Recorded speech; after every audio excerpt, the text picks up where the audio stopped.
ಇದೊಂದು ಕತ್ತಲೆ ಕೋಣೆಯ ಅರಮನೆ. ಅರಮನೆಯ ಮೂಲೆ ಮೂಲೆಯಲ್ಲಿ ಕತ್ತಲೆ ಆವರಿಸಿದೆ. ಒಬ್ಬ ಮದ್ವೆ ಹುಡುಗ ಆ ಅರಮನೆಯಿಂದ ತನ್ನ ಜೀವ ಉಳಿಸ್ಕೊಂಡು ಪಾರಾಗಿದ್ದಾನೆ. ಪಾಪ ಆ ರುಹಾನಿ ಭೂತದ ಮನಸ್ಸು ಹೊಡೆದೋಗಿದೆ. ಅವಳು ತುಂಬಾ ಬೇಸರ ಮಾಡ್ಕೊಂಡು ಕೂತಿದ್ದಾಳೆ. ನಾನ್ ನಿನಗೆ ಮೊದ್ಲೇನೆ ಹೇಳಿದ್ದೆ, ಈ ಮನುಷ್ಯ ಮೇಲೆ ಯಾವತ್ತೂ ನಂಬಿಕೆ ಇಡ್ಬೇಡ ಅಂತ. ಅವನು ನನ್ ಮನ್ಸಿನ ಜೊತೆ ಆಟ ಆಡಿ ಹೋಗ್ಬಿಟ್ಟ. ಮಗಳೇ, ನೀನೇ ಅವನ್ ಪ್ರಾಣದ ಜೊತೆ ಆಟ ಆಡ್ತಿದ್ದೆ. ಮಗಳೇ, ನೀನ್ ಚಿಂತೆ ಮಾಡ್ಬೇಡ. ಒಂದ್ ಒಳ್ಳೆ ಹುಡುಗನ್ನ ನೋಡಿ ನಿನ್ ಮದ್ವೆ ಮಾಡ್ತೀನಮ್ಮ. 3 ಭೂತಗಳು ಇದೇ ರೀತಿ ಮಾತಾಡ್ತಾ ಇದ್ರು.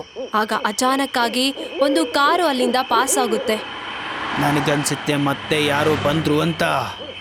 ಬಸ್ಪದಂತ್ ಅವನ್ ಹೆಂಡತಿ ಮಗಳು ಕಿಟಕಿಯಲ್ಲಿ ನಿಂತ್ಕೊಂಡು ನೋಡ್ತಾ ಇರ್ತಾರೆ. ಅವ್ರು ನೋಡ್ತಾರೆ, ಒಂದ್ ಹೆಂಗಸಿನ ಜೊತೆ 2 ಗಂಡಸರು ಬಂದಿರ್ತಾರೆ. ಇದು ಹೊಸ ತೊಂದರೆಯ ಸೂಚನೆ.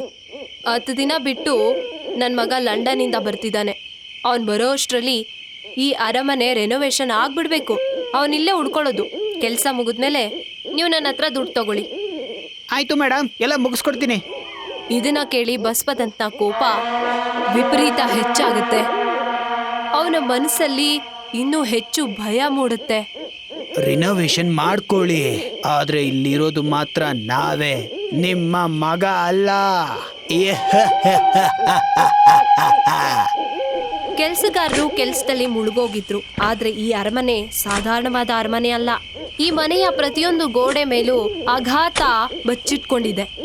ಸ್ವಲ್ಪ ಹೊತ್ತಾದ್ಮೇಲೆ ಆ ಕೆಲ್ಸಗಾರರಿಗೆ ಒಂದು ಶಬ್ದ ಕೇಳಿಸುತ್ತೆ. ಒಂದು ಕುರ್ಚಿ ತನ್ನಷ್ಟಕ್ಕೆ ತಾನೇ ಹೋಗ್ತಾ ಇರುತ್ತೆ. ಬಟ್ಟೆ ತನ್ನಷ್ಟಕ್ಕೆ ತಾನೇ ಹಾರ್ತಾ ಇರುತ್ತೆ. ನನ್ಗೆ ಯಾಕೋ ಇಲ್ಲೇನು ಸರಿ ಇಲ್ಲ ಅಂತ ಅನಿಸ್ತಿದೆ. ನಾ ಬಂದಾಗಿಂದ ಏನೇನೋ ಶಬ್ದ ಕೇಳಿಸ್ತಾ ಇದೆ. ಎಲ್ಲಿಂದ ಬರ್ತಿದೆ ಗುರು ಆ ಧ್ವನಿಗಳು? ನನಗನ್ನಿಸ್ತಾ ಇದೆ ಅದು ಈ ಕಡೆಯಿಂದನೇ ಬರ್ತಾ ಇದೆ. ಬಾ ನೋಡೋಣ ಯಾರಂತ. ಅವರು ಒಂದು ಬಾಗ್ಲ ಕಡೆ ಹೋಗ್ತಾ ಇರ್ತಾರೆ. ಆ ಬಾಗ್ಲು ತನ್ನಷ್ಟಕ್ಕೆ ತಾನೇ ಓಪನ್ ಆಗುತ್ತೆ. ಒಂದು ತಣ್ಣನೆಯ ಗಾಳಿ ಅವರ ಮುಖಕ್ಕೆ ಬೀಸ್ತಾ ಇರುತ್ತೆ. ಇದ್ ನೋಡು, ತಾನೇ ಬಾಗ್ಲು ಓಪನ್ ಆಗ್ತಾ ಇದೆ. ಯಾಕಿದ್ರು ಗೊತ್ತಾ, ಗಾಳಿ ಬೀಸಿದ್ರು ಕೂಡ ಓಪನ್ ಆಗುತ್ತಲ್ವಾ? ಆಗ ಒಬ್ಬ ಕೆಲ್ಸಗಾರನ ಗಮನ ನೆಲದ ಮೇಲೆ ಹೋಗುತ್ತೆ. ಅವನು ನೋಡ್ತಾನೆ, ಒಂದು ಉಲ್ಟಾ ಪಾದದ ಗುರುತು ಕಾಣಿಸುತ್ತೆ. ನೋಡು ಗುರು, ಉಲ್ಟಾ ಪಾದದ ಗುರುತು ಬೇರೆ ಇದೆ ಇಲ್ಲಿ. ಒಳಗಡೆ ಮೋಹಿನಿ ಇರ್ಬೋದು. ಈ ಮೋಹಿನಿಗಳಿಗೆ ಉಲ್ಟಾ ಕಾಲಿಂದ ಎಷ್ಟು ಕಷ್ಟ ಆಗ್ಬೋದಲ್ವಾ? ಅವರು ಕಾಶ್ಮೀರ್ಗೆ ಹೋಗ್ಬೇಕು ಅನ್ಕೊಂಡ್ರೆ ಅದು ಕನ್ಯಾಕುಮಾರಿಗೆ ಕರ್ಕೊಂಡು ಹೋಗ್ಬಿಡುತ್ತೆ ಪಾಪ ಅಲ್ವಾ? ಇದನ್ನೆಲ್ಲ ನೋಡಿದ ಆ ಕೆಲ್ಸಗಾರರಿಗೆ ಹೃದಯ ಹೊಡ್ಕೋತಾ ಇರುತ್ತೆ. ಅವರು ತೀರ್ಮಾನ ಮಾಡ್ತಾರೆ, ಒಳಗ್ ಹೋಗೋದು ಬೇಡ ಅಂತ, ಹೊರಗಡೆನೆ ಕೆಲಸ ಮಾಡೋಣ ಅಂತ. ಬಸ್ಮದಂತ್ ಮತ್ತೆ ಅವನ ಹೆಂಡತಿ ಏನೋ ಯೋಚನೆ ಮಾಡ್ತಾ ಇದ್ದಾರೆ. ಆಗ ರುಹಾನಿ ಓಡ್ತಾ ಅಲ್ಲಿಗೆ ಬರ್ತಾಳೆ. ನಾನು ಅವ್ರಿಗೆ ಭಯ ಪಡಿಸೋಕೆ ತುಂಬಾ ಪ್ರಯತ್ನ ಪಟ್ಟೆ. ಜೋರಾಗಿ ನಕ್ಕು ನಕ್ಕು ನನ್ ಗಂಟ್ಲೆ ನೋವು ಬಂತು. ಆದ್ರೆ ಅವರಿಬ್ರು ಓಡೆ ಹೋಗ್ಲಿಲ್ಲ. ಮತ್ತೆ ಇವರಿಬ್ಬರನ್ನ ನಾವು ಸಾಯಿಸ್ಲೇಬೇಕು. ಬಸ್ಮದಂತನ ಕೋಪ ಇನ್ನೂ ಹೆಚ್ಚಾಗೋಗುತ್ತೆ. ಅವನು ಒಂದೇ ಕ್ಷಣಕ್ಕೆ ಅಲ್ಲಿಂದ ಮಾಯ ಆಗಿ ಹೋಗ್ತಾನೆ. ಅವನ ಕಣ್ಣಲ್ಲಿ ಒಂದು ಖತರ್ನಾಕ್ ಪ್ಲಾನ್ ಇರುತ್ತೆ. ರಾತ್ರಿಯ ಕತ್ಲು ಇನ್ನೂ ಜಾಸ್ತಿ ಆಗ್ತಾ ಇರುತ್ತೆ. ರಾಮ್ಲಾಲ್ ಮತ್ತೆ ಶ್ಯಾಮ್ಲಾಲ್ ಕೆಲ್ಸದಲ್ಲಿ ಮುಳುಗಿದ್ದಾರೆ. ಆದ್ರೆ ಈ ರಾತ್ರಿ ಅವ್ರಿಗೆ ಕೊನೆಯ ರಾತ್ರಿ ಆಗಿರುತ್ತೆ. ಶ್ಯಾಮ್ಲಾಲ್, ಬೇಗ ಇಟ್ಕೆನ್ ತಗೊಂಬಾರೋ, ನಾವು ಕೆಲ್ಸನ ಮುಗಿಸಿ ಬೇಗ ಮನೆಗೆ ಹೋಗೋಣ ಕಣ. ರಾಮ್ಲಾಲ್ ಕರೀತಾನೆ. ಆದ್ರೆ ಶ್ಯಾಮ್ಲಾಲ್ ಏನು ಮಾತಾಡೋದಿಲ್ಲ. ರಾತ್ರಿಯ ನಿಶ್ಶಬ್ದದಲ್ಲಿ ಒಂದು ವಿಚಿತ್ರವಾದ ಶಬ್ದ ಕೇಳಿಸುತ್ತೆ. ರಾಮ್ಲಾಲ್ ನೋಡ್ತಾನೆ, ಯಾರೋ ಇಟ್ಕೆನ ಎತ್ತಿಡ್ತಾ ಇದ್ದಾರೆ. ಆದ್ರೆ ಅವನಿಗೆ ಸರಿಯಾಗಿ ಕಾಣಿಸ್ತಾ ಇರಲ್ಲ ಅಲ್ಲಿ ಯಾರಿದ್ದಾರೆ ಅಂತ. ಎಷ್ಟೊತ್ತು ಬರೀ ಇಟ್ಕೆ ಎತ್ತಿರ್ತೀಯೋ, ತಗೊಂಡ್ಬಾರೋ. ಆದ್ರೆ ಆ ವ್ಯಕ್ತಿ ಮಾತೇ ಆಡೋದಿಲ್ಲ. ರಾಮ್ಲಾಲ್ ಸ್ವಲ್ಪ ಮುಂದೆ ಹೋಗ್ತಿದ್ದ ಹಾಗೇನೆ ಅವನ ಹೃದಯ ಜೋರಾಗಿ ಹೊಡ್ಕೊಳ್ಳುತ್ತೆ. ಯಾಕಂದ್ರೆ ಅಲ್ಲಿ ಶ್ಯಾಮ್ಲಾಲ್ ಇರ್ಲಿಲ್ಲ. ಶ್ಯಾಮ್ಲಾಲ್ ಅಲ್ಲಿದ್ದಂತ ಮರದ ಕೊಂಬೆಯಲ್ಲಿ ನೇತಾಡ್ತಾ ಇದ್ದ. ಅವನ ನಾಲ್ಗೆ ಹೊರಗೆ ಬಂದಿದೆ. ಭಸ್ಮದಂತ ರಾಮ್ಲಾಲ್ ಮೇಲೆ ದಾಳಿ ಮಾಡ್ತಾನೆ. ಕಬಡ್ಡಿ! ನೀವು ಮನುಷ್ಯರು ಅದ್ ಯಾವಾಗ ಉತ್ತರ ಆಗ್ತಿರೋ ಏನೋ. ಕಾಡನ್ನ ನಾಶ ಮಾಡಿ ನಮ್ಮನ್ನ ಈ ಪಾಲ್ ಮಾಡಿಕ್ಕಿದೀರಾ. ಈಗ ಈ ಬಂಗ್ಲೆನೂ ಕೂಡ ರೆನೋವೇಟ್ ಮಾಡ್ಬಿಟ್ಟು ನಮ್ಮನ್ನ ಇಲ್ಲಿಂದ ಓಡಿಸ್ಬೇಕು ಅಂತ ಅನ್ಕೊಂಡಿದ್ದೀರಾ. ಈ ರೀತಿ ಆಗೋದಕ್ಕೆ ನಾನು ಯಾವುದೇ ಕಾರಣಕ್ಕೂ ಬಿಡೋದಿಲ್ಲ. ಭಸ್ಮದಂತನ ಕಣ್ಣು ಇನ್ನೂ ಕೆಂಪಾಗಿ ಹೋಗುತ್ತೆ. ಅವನು ರಾಮ್ಲಾಲ್ನ ಕತ್ತನ್ನ ಹಿಡ್ಕೊಂಡು ಗಾಳಿಯಲ್ಲಿ ಮೇಲೆತ್ತಾನೆ. ಆಗ ಅವನ ಕಣ್ಣು ಗುಡ್ಡೆ ಕಿತ್ಕೊಂಡು ಹೊರಗೆ ಬೀಳ್ತವೆ. ಮತ್ತವನ ಉಸಿರು ಒಂದೇ ಕ್ಷಣದಲ್ಲಿ ನಿಂತು ಹೋಗುತ್ತೆ. ಬೆಳಗಿನ ಬೆಳಕು ಕೂಡ ಆ ಅರಮನೆ ಕತ್ಲನ್ನ ಹೋಗ್ಲಾಡ್ಸೋಕ್ಕಾಗ್ತಿರ್ಲಿಲ್ಲ. ಶಾಂತಿ ದೇವಿ ಅರಮನೆ ಕೆಲಸ ಎಷ್ಟಾಗಿದೆ ಅಂತ ನೋಡೋಕ್ ಬರ್ತಾರೆ. ಆದ್ರೆ ಅಲ್ಲಿ ಏನು ಆಗದೆ ಇರೋದನ್ನ ನೋಡಿ ಅವಳಿಗೆ ಕೋಪ ಬರುತ್ತೆ. ನನ್ ಮಗ ನಾಳೆ ಬರ್ತಾ ಇದ್ದಾನೆ ಇಲ್ಲಿಗೆ, ಆದ್ರೆ ಈ ಕೆಲ್ಸಗಾರರೇನು ಕೆಲ್ಸನೇ ಮಾಡಿಲ್ವಲ್ಲ, ಏನ್ ದೊಡ್ಡ ರೋಗ ಬಂದಿರೋದು ಇವ್ರಿಗೆ, ಎಲ್ಲೋದ್ರು ಇವ್ರೆಲ್ಲ. ಶಾಂತಿ ಅವರು ಒಳಗಡೆ ಹೋಗ್ತಾರೆ ಮತ್ತ ಅಲ್ಲಿನ ದೃಶ್ಯನ ನೋಡಿ ಅಲ್ಲೇ ಸ್ತಬ್ಧಳಾಗಿ ನಿಲ್ಕೋತಾಳೆ. ಇಬ್ರು ಕೆಲ್ಸಗಾರರು ನೆಲದ ಮೇಲೆ ಬಿದ್ದಿರ್ತಾರೆ. ಅವ್ರ ಹಣೆ ಮೇಲೆ ಒಂದು ವಿಚಿತ್ರವಾದ ಚಿಹ್ನೆ ಇರುತ್ತೆ. ಯಾವ್ದೋ ಒಂದು ಆತ್ಮ ತುಂಬಾ ವರ್ಷದ ಸೇಡನ್ನ ತೀರ್ಸ್ಕೊಂಡಿರೋ ಹಾಗೆ. ಶಾಂತಿ ಭಯದಿಂದ ಪೊಲೀಸ್ಗೆ ಫೋನ್ ಮಾಡ್ತಾಳೆ. ಪೊಲೀಸ್ ಅಲ್ಲಿಗೆ ಬರ್ತಾರೆ. ಬಂದು ಅರಮನೆಯೆಲ್ಲ ಹುಡುಕ್ತಾರೆ. ಆದ್ರೆ ಅವ್ರಿಗೆ ಆ ಅರಮನೆಯಲ್ಲಿ ಇನ್ನೂ ಒಂದಷ್ಟು ಹೆಣಗಳು ಸಿಗುತ್ತೆ. ಇದು ನಿಮ್ಮ ಮನೇನಾ? ಇಲ್ಲಿ ಇಷ್ಟೊಂದು ಹೆಣಗಳ ರಾಶಿ ಇದೆ, ನಿಮ್ಗಿದ್ರ ಬಗ್ಗೆ ಗೊತ್ತೇ ಇಲ್ವಾ? ನಾವಿಲ್ಲಿ ವಾಸ ಮಾಡೋದಿಲ್ಲ. ಇಲ್ಲಿನ ಜನರು ದೆವ್ವ ಇದೆ ಅಂತ ಹೇಳ್ತಾರೆ. ಕೆಲವರು ನೋಡಿದಾರಂತೆ. ರಾತ್ರಿ ಹೊತ್ತು ಇಲ್ಲಿ ಪಾರ್ಟಿ ಶಬ್ದ ಕೇಳಿಸುತ್ತಂತೆ. ಕೆಲವೊಂದ್ಸಲ ಅಳ್ತಿರೋ ಹಾಗೆ. ಅದಕ್ಕೆ ನಾನಿಲ್ಲಿಗೆ ಬರೋದಿಲ್ಲ. ನೀವಿಲ್ಗೆ ಬರೋದಿಲ್ಲ ಅಂದ್ಮೇಲೆ ಮತ್ತಿದನ್ ಯಾಕೆ ನೀವು ರಿನೋವೇಟ್ ಮಾಡ್ಬೇಕು ಅನ್ಕೊಂಡ್ರಿ?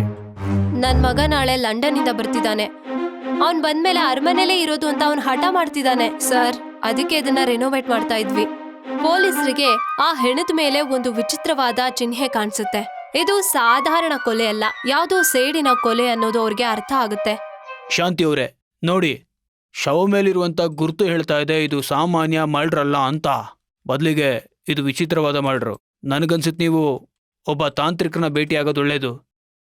ಶಾಂತಿದೇವಿ ತನ್ನ ಮನೆಯಲ್ಲಿ ಚಿಂತೆ ಮಾಡ್ತಾ ಇರ್ತಾಳೆ. ಮುಂಚೆ ಅಲ್ಲಿ ಏನೋ ಇದೆ ಅಂತ ಹೇಳ್ತಾ ಇದ್ರು, ಈಗ ಅದು ಪ್ರೂವ್ ಆಗಿದೆ.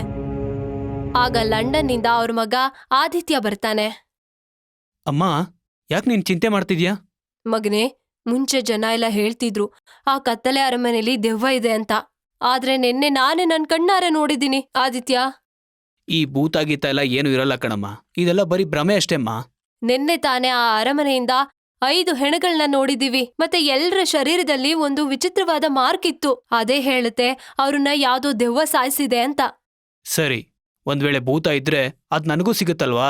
ಯಾಕಂದ್ರೆ ನಾನು ಅಲ್ಲೇ ಉಳ್ಕೊಂತೀನಿ. ಬೇಡ ಮಗ್ನೆ, ನೀನ್ ಅಲ್ಲಿಗೆ ಹೋಗ್ಬೇಡ. ಶಾಂತಿ ಅವರಿಗೆ ಅಲ್ಲಿಗೆ ಹೋಗ್ಬೇಡ ಅಂತ ಬೇಡ್ಕೋತಾಳೆ. ಆದ್ರೆ ಆದಿತ್ಯ ಹೇಳಿದ ಮಾತ್ ಕೇಳೋದೇ ಇಲ್ಲ. ಅವನು ಕೂಡ ಹಠ ಮಾಡ್ತಾನೆ. ಮತ್ತೆ ಆ ಕತ್ತಲೆ ಅರಮನೆಯಲ್ಲಿ ಇರೋದಕ್ಕೆ ಬಂದ್ಬಿಡ್ತಾನೆ. ರಾತ್ರಿಯ ನಿಶ್ಶಬ್ದ. ಕತ್ತಲೆ ಅರಮನೆಯಲ್ಲಿ ಪ್ರತಿಯೊಂದು ಕೋಣೆಯಲ್ಲೂ ಒಂದೊಂದು ವಿಚಿತ್ರ ಇದೆ. ಆದಿತ್ಯ ಮತ್ತೆ ಅವನ ಪತ್ನಿ ಮೀನಾಕ್ಷಿ ಮಲ್ಕೊಂಡಿರ್ತಾರೆ. ಮೊದ್ಲು ಜನರು ಇಲ್ಲಿ ತಿರುಗಾಡಕ್ ಬರ್ತಾ ಇದ್ರು, ಇವನ್ ನೋಡಿದ್ರೆ ಪರ್ಮನೆಂಟ್ ಆಗಿ ಇಲ್ಲೇ ಇರೋದಕ್ ಬಂದ್ಬಿಟ್ಟವನೆ. ಅರೆ, ಈಗ್ಲೇ ನಾನು ಅವ್ರನ್ನ ಹೆದರ್ಸೋಕ್ ಶುರು ಮಾಡ್ತೀನಿ, ಆಗ್ಲೇ ಅವ್ರು ಓಡೋಗ್ತಾರೆ. ಆದಿತ್ಯ ಮತ್ತೆ ಮೀನಾಕ್ಷಿ ಮಲ್ಕೊಂಡಿದ್ದಾರೆ. ಆದ್ರೆ ಈ ರಾತ್ರಿ ಅವ್ರಿಗೆ ಭಯಾನಕ ರಾತ್ರಿ ಆಗಿರುತ್ತೆ. ಇದಕ್ಕಿದ್ದ ಹಾಗೆ ಮೀನಾಕ್ಷಿಗೆ ಅನ್ಸುತ್ತೆ ಯಾರೋ ಅವಳ ಪಕ್ಕ ಹೋಗ್ತಾ ಇರೋ ಹಾಗೆ. ಯಾರದು ಯಾರದು? ಮೀನಾಕ್ಷಿ ಕೂಗಿನಿಂದ ಆದಿತ್ಯ ಕೂಡ ಮೇಲೆದ್ದೇಳ್ತಾನೆ. ಅವನವನ ಕಣ್ಣನ್ನ ಉಜ್ಕೋತಾನೆ. ಏನಾಯ್ತು ಮೀನಾಕ್ಷಿ? ಅಲ್ನೋಡಿ, ಬಾಗ್ಲಲ್ಲಿ ಯಾರೋ ಉಲ್ಟಾ ನೇತಾಡ್ಸಿದಾರೆ. ನನಗ್ ಭಯ ಆಗ್ತಿದೆ. ಆದಿತ್ಯ ತನ್ನ ಫೋನಿಂದ ಟಾರ್ಚ್ ಆನ್ ಮಾಡ್ತಾನೆ. ಆದ್ರೆ ಅವನಿಗಲ್ಲಿ ಯಾರೂ ಕಾಣಿಸೋದಿಲ್ಲ. ಏನಿದೆ ಅಲ್ಲಿ? ಅಲ್ಲಿ ಏನೂ ಇಲ್ಲ ಕಣೆ. ಇಬ್ರು ಮತ್ತೆ ಮಲ್ಕೋತಾರೆ. ಸ್ವಲ್ಪ ಹೊತ್ತಾದ್ಮೇಲೆ ಆದಿತ್ಯಗೆ ಅನ್ಸುತ್ತೆ ಅವನ್ ತಲೆ ಪಕ್ಕ ಯಾರೋ ನಿಂತಿದ್ದಾರೆ ಅಂತ. ಅವನ್ ಮುಖದ ಮೇಲೆ ರಕ್ತದ ಕಲೆ ಬೀಳುತ್ತೆ. ಅವನ್ ಕಣ್ಬಿಟ್ ನೋಡ್ತಾನೆ. ಒಬ್ಬ ಭೂತ ಅವನ್ ತಲೆ ಹತ್ರ ನಿಂತಿರ್ತಾನೆ. ಅವನ ಕೆಂಪು ಕಣ್ಣು, ವಿಕಾರವಾದ ಮುಖ ಮತ್ತೆ ಬಾಯಲ್ಲಿ ತೊಟ್ಟಿರ್ತಾ ಇರುವಂತ ರಕ್ತ. ಆದಿತ್ಯ ಮತ್ತೆ ಮೀನಾಕ್ಷಿ ಅವರು ಪ್ರಾಣ ಉಳಿಸ್ಕೊಂಡು ಅಲ್ಲಿಂದ ಓಡ್ ಬರ್ತಾರೆ. ಆದಿತ್ಯ ಮತ್ತೆ ಅವನ ತಾಯಿ ಒಬ್ಬ ತಾಂತ್ರಿಕನ ಹತ್ರ ಬರ್ತಾರೆ. ಅವನ ಮುಖದಲ್ಲಿ ಇನ್ನೂ ಭಯ ಹಾಗೆ ಇರುತ್ತೆ. ಅವನು ರಾತ್ರಿ ನಡೆದಂತಹ ಕಥೆನ ಅವ್ರಿಗೆ ಹೇಳ್ತಾನೆ. ನೀನ್ ಚಿಂತೆ ಮಾಡಕ್ ಹೋಗ್ಬೇಡ, ಇವತ್ ರಾತ್ರಿ ನಾನು ಅವ್ರನ್ನ ಇಲ್ಲಿ ಆಹ್ವಾನ ಮಾಡ್ತೀನಿ. ರಾತ್ರಿಯ ಸಮಯ. ತಾಂತ್ರಿಕರು ಯಜ್ಞ ಶುರು ಮಾಡಿರ್ತಾರೆ. ಶಾಂತಿ, ಆದಿತ್ಯ ಮತ್ತೆ ಮೀನಾಕ್ಷಿ ಅಲ್ಲೇ ಕೂತಿರ್ತಾರೆ. ಅವರು ಮಂತ್ರ ಪಠಿಸ್ತಾ ಇದ್ರೆ ಇಲ್ಲಿ ಇವ್ರುಗಳ ಭಯ ಹೆಚ್ಚಾಗ್ತಾ ಇತ್ತು. ಮಹಾಭೂತಾಯ ನಮಃ, ಕ್ಷೇತ್ರಸ್ಯ ನಾಗಸ್ಯ ಬಸ್ತ್ಯಶ್ಚ. ಆ ತಾಂತ್ರಿಕ ಆ ಹವನ ಕುಂಡಕ್ಕೆ ಏನೋ ಹಾಕ್ತಾರೆ. 3 ಭೂತಗಳು ಪ್ರಕಟ ಆಗ್ತಾರೆ. ಅವ್ರ ಮುಖ ನೀಲಿ, ಕಣ್ಣು ಕೆಂಪಗಿರುತ್ತೆ, ಕೂದಲು ಹಾರಾಡ್ತಾ ಇರುತ್ತೆ. ಕತ್ತಲೆಯಲ್ಲಿ ಹೊಳೆಯೋ ತರ ಅವ್ರ ನಗು ಹೊಳಿತಾ ಇರುತ್ತೆ. ಅವರು ವಿಚಿತ್ರವಾಗಿ ನಗ್ತಾ ಇರ್ತಾರೆ. ನೀವ್ ಯಾಕೆ ನನ್ನನ್ನ ಇಲ್ಲಿಗೆ ಕರೆದಿದ್ದೀರಾ? ಯಾರೋ ನೀನು? ಈ ಮನೇಲಿ ನೀನ್ ಏನ್ ಮಾಡ್ತಾ ಇದೀಯಾ? ಇದು ನನ್ನ ಮನೆ, ನಾನು ನಮ್ಮ ಮನೇಲಿದ್ದೀನಿ. ಇದು ಆದಿತ್ಯನ ಅರಮನೆ. ಇದು ಅವರ ಪೂರ್ವಜ ರಾಜರು ಕಟ್ಸಿರೋದು, ಗೊತ್ತಾ ನಿನಗೆ? ಈ ಅರಮನೆ ಕಟ್ಟೋದಕ್ಕೂ ಮುಂಚೆ ಇಲ್ಲಿ ಕಾಡಿತ್ತು. ಇಲ್ಲಿ ನಾವೆಲ್ಲ ಭೂತಗಳು ಖುಷಿಯಿಂದ ಇದ್ವಿ. ಆದ್ರೆ ಒಂದಿನ ಈ ಮನುಷ್ಯರು ಈ ಕಾಡಿನ ಮರಗಳನ್ನ ಕಟ್ ಮಾಡಿ ಅವರಿಗೋಸ್ಕರ ಈ ಅರಮನೆ ಕಟ್ಸಿದ್ರು. ಇವರು ಕಾಡನ್ನ ನಾಶ ಮಾಡಿದ್ಮೇಲೆ ನಾವು ಉಳ್ಕೊಳ್ಳೋದಕ್ಕೆ ಎಲ್ಲೂ ಜಾಗನೇ ಇರಲಿಲ್ಲ.